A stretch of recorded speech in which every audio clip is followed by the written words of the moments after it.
second person is Claudette.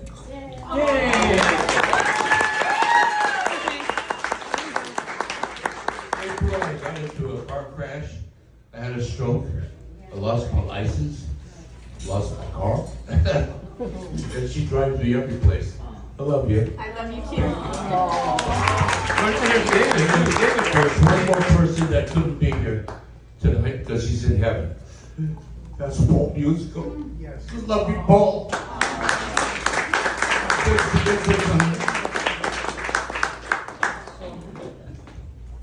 love you, Maribel. Great. Let's make a toast to Paul. Cheers. Dr. Powell. And Dr. Powell. Dr. Powell. Courtney, let's make cheers. And Claudette. Cheers. So, I usually come to nights like this with, a couple of words prepared, but today I think I'm going to be very spontaneous, Frank.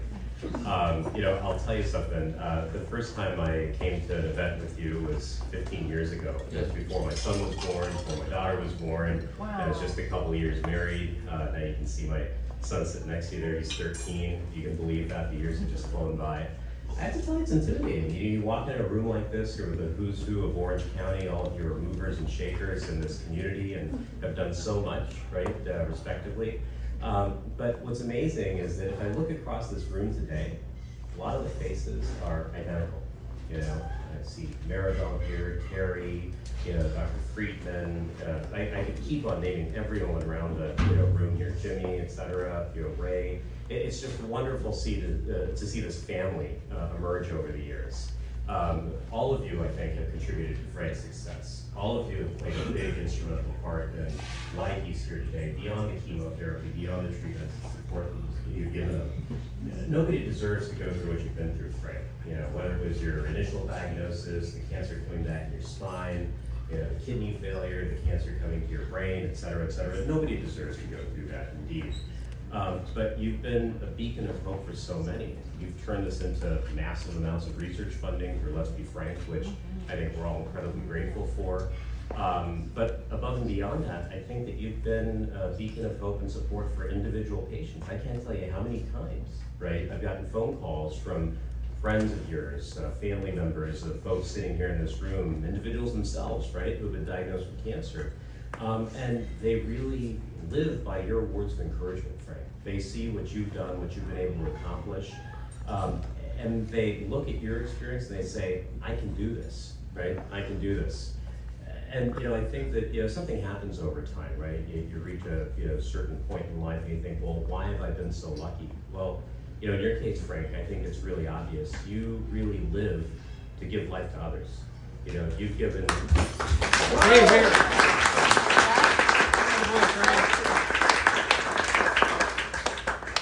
So I never want to hear you say this is the last milestone birthday. I expect to see all the same faces sitting here in 5 years, in 10 years. There you go. All right. Hang in there. I totally expect to see that. And Frank Steve, when he's on the phone, with everyone, just chatting about his pathway to success is simple, right? He just listens to his doctor. No alcohol, no smoking. It's just good, clean living. So, Frank, here's the many more years of good, clean living. Good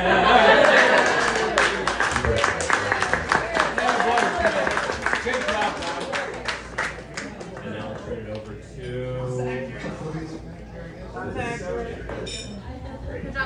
We want to say hello and happy birthday to Frank. We are Felice is my daughter. Hey. I'm her dad. My name's Ernie, and we're very pleased to be here to share this moment, a very special moment with your family and all friends are here. And some of you we've seen before at other events. I'm very, very glad to see you again. And at my age, I'm glad to see you again. All right, so. Don't give him the mic. No, don't give him the mic. No.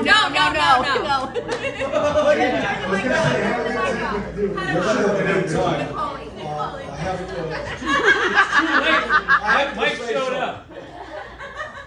Unfortunately, he gives me shit all the time because I'm older than he is, and oh God, I hear it every day.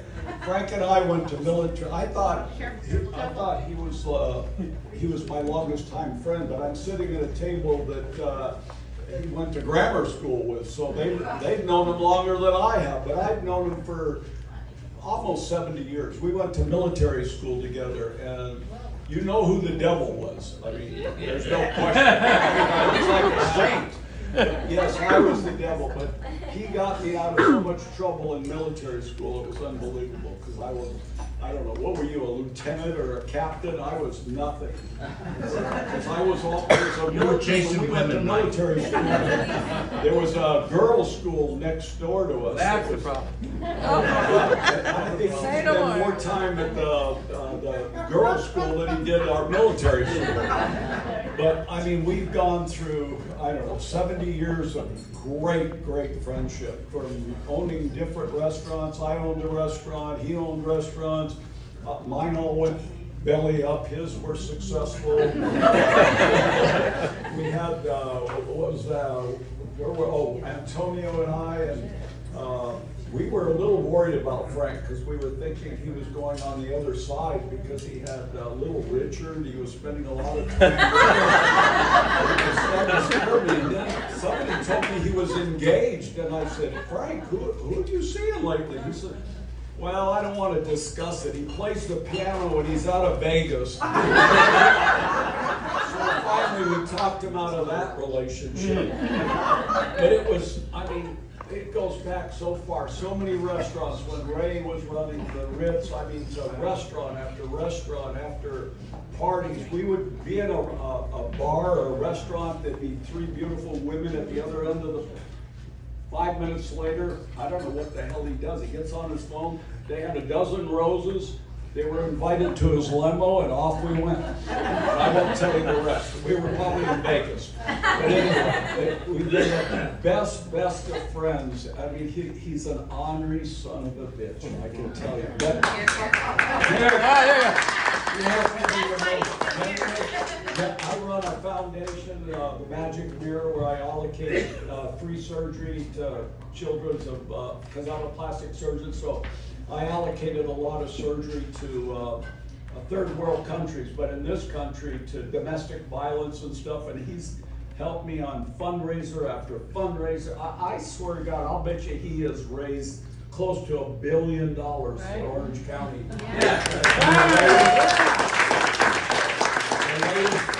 To Dr. Powell for saving his life. I mean, he a city of hope. I mean, if it wasn't for Frank, they wouldn't have an Orange County facility, I'll tell you. Yeah.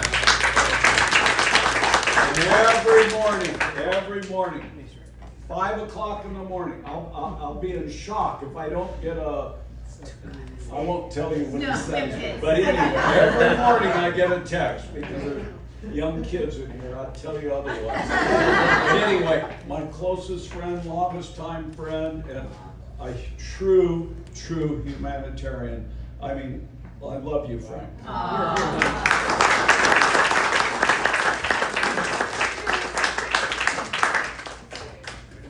Another toast to Frank.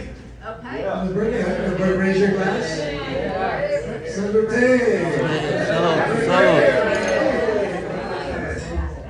What do you want first? We'll take your questions. Oh, and the cat.